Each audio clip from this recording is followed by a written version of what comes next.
Namaste and welcome back. So we're working on Śīrṣāsana, also known as headstand. This is a very advanced pose, so it is not recommended for anyone that has any cervical spine issues or if you have any limitations or sensitivity in the shoulders, as well as you're putting a lot of weight upside down. So you're taking your body that traditionally does not support weight invertedly, and you are putting the weight on invertedly. So you have to really strengthen the muscles that support the joints that are holding us up in this pose. This pose requires a lot of core strength and a lot of connection to your breath. We're going to break it down so that you can build into the space instead of just throwing yourself into this posture, as you can really create some serious injury into the body. You do not want to kick yourself up into the headstand pose. You also may utilize a wall as a kind of like a fall breaker if you wanted to have that as something to utilize as you're learning how to do this pose. But I would really encourage you to not use a wall, just for the sake of really encouraging yourself to utilize your core strength and stability.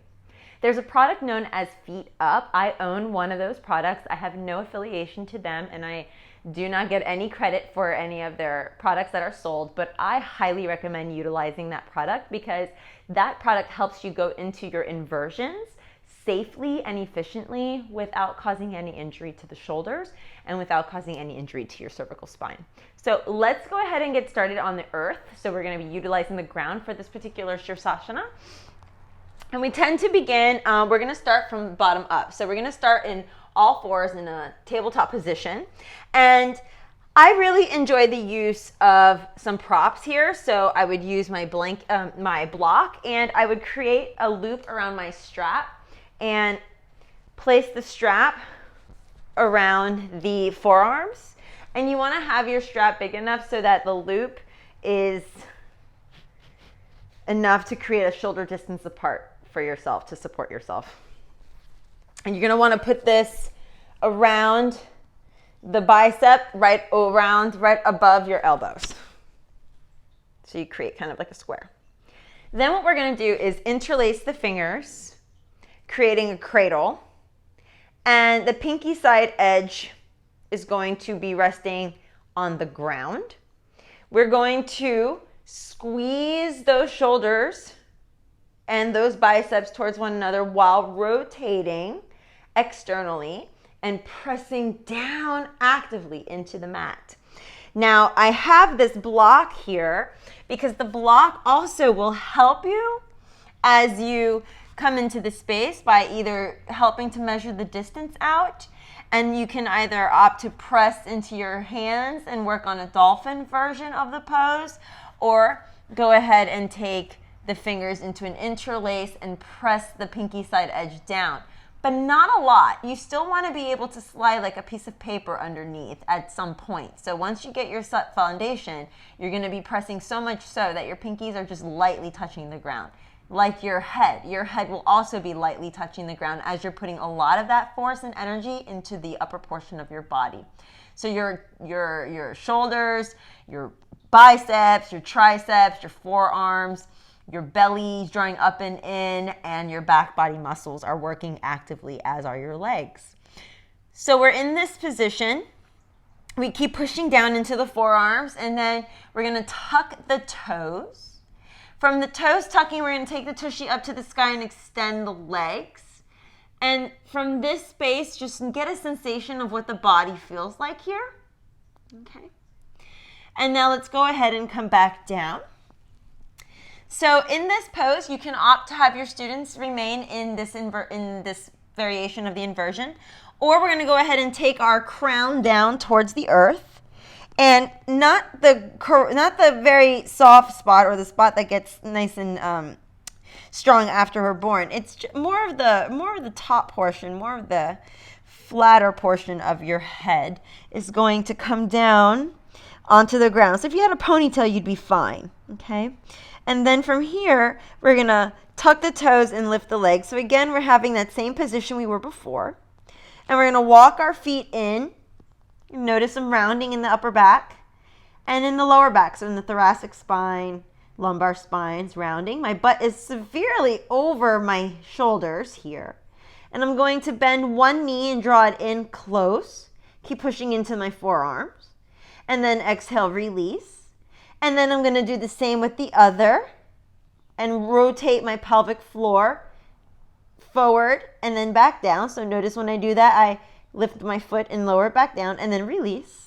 Okay, so you're creating a lot of energy from the lower belly. You're pulling it up and in. The belly button draws up and in like a balloon, like when you're coming in through a chaturanga dandasana and you're pulling your tailbone up towards downward facing dog. It's the same experience.